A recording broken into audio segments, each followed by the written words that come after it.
welcome to another episode of Just a Girl with a Sword. Today we are continuing with our discussion, our series, our lessons from the book of Nehemiah. Like I said, I read the book of Nehemiah and it really just inspired me. There are some lessons which I learned which I'd like to share with you. So last week the first lesson was that our first response to anything should be prayer. When Nehemiah heard that the walls of Jerusalem were in ruin, he was in anguish, he wept, and he prayed to the Lord God. And God was able to intervene and give him a way to be able to assist. So lesson number 2 is get up close to the situation.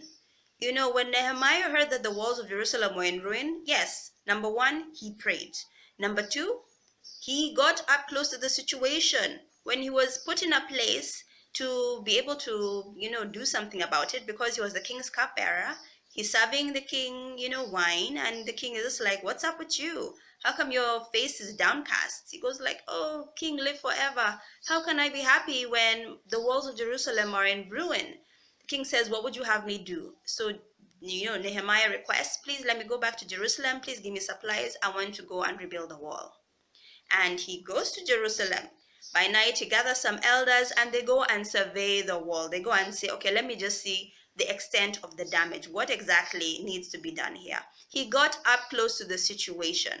And I want to ask you the same thing. Do you go up close to the situation?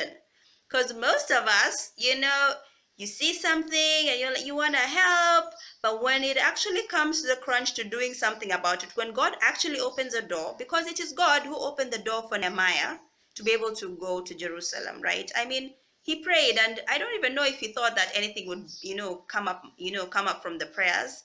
But God opened the door that he was actually able to go and do something about it, rebuild the walls. So he went up close and saw the situation and assessed it. Are you willing to go up close and see what the problem is, to where the area of contention is? Are you willing to go there? Because most of us, we'll just, let's just remain in the distance, I mean, you see, some people, maybe there are people who are living on the street and you can just see their plight. You're like, okay, you pray, it really touches you, you pray about it.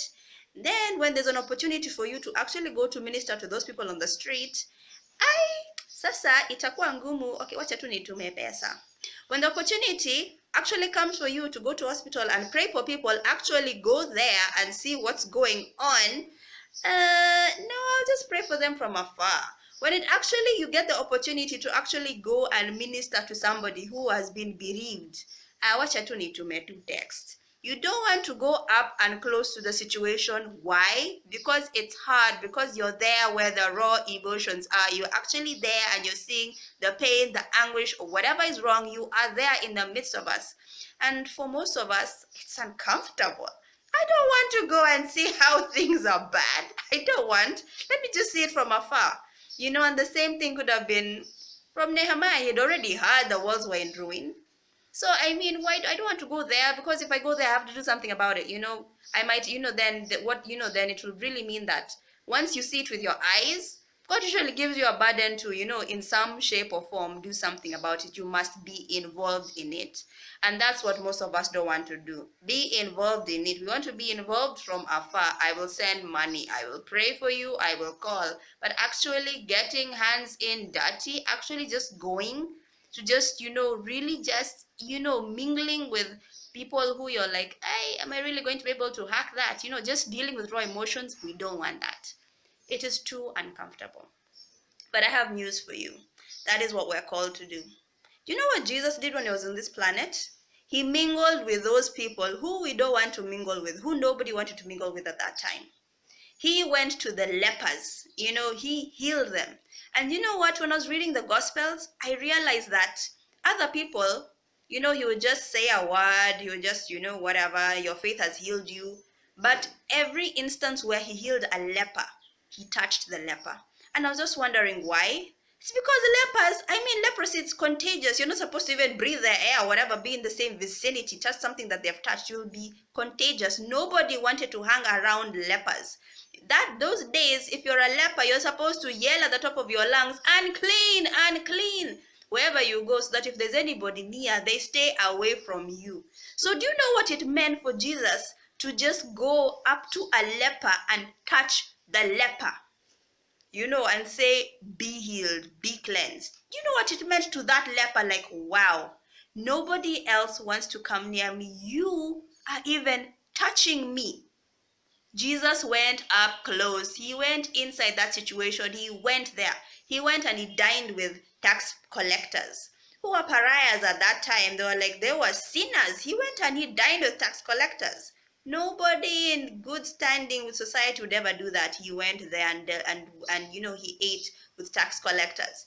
He was able to mingle with even women who were of disrepute. He didn't turn them away. When they came to him, he ministered to them. He went to the situation. He went there. He actually was fully interacting with the people who needed him, the people in need. But most of us, it's just too uncomfortable. We don't want it. Let me just interact from afar. Let me just pray for them from afar. Let me just send them pesa. See, what they need is money. No, sometimes what people need is just that shoulder to cry on.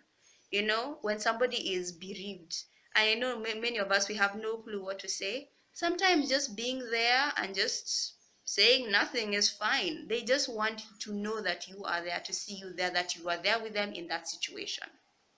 So, lesson number 2, are you willing to go and just assess the situation, to actually allow yourself to be involved, to be immersed in that particular situation? Nehemiah didn't just pray from Persia, just pray from the Shushan capital.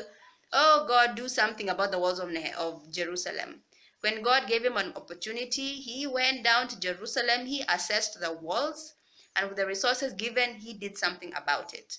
So that's what I want to encourage us today. Let's not be in our comfort zones. I'm not saying prayer is wrong. Prayer is, like I said, should be your first resort. But when God opens for you a door to actually go and minister, even if it is uncomfortable to you, may you have the courage and the power to get up close and personal and touch other people with the love of Jesus. That is what we are here on this planet for. That is exactly what Jesus did, and that is what we are supposed to model. All right, that is the end of the second lesson today. Thank you so much for tuning in. Let's meet next week, God willing, where we learn the last lesson in this series on Nehemiah. Have an awesome week.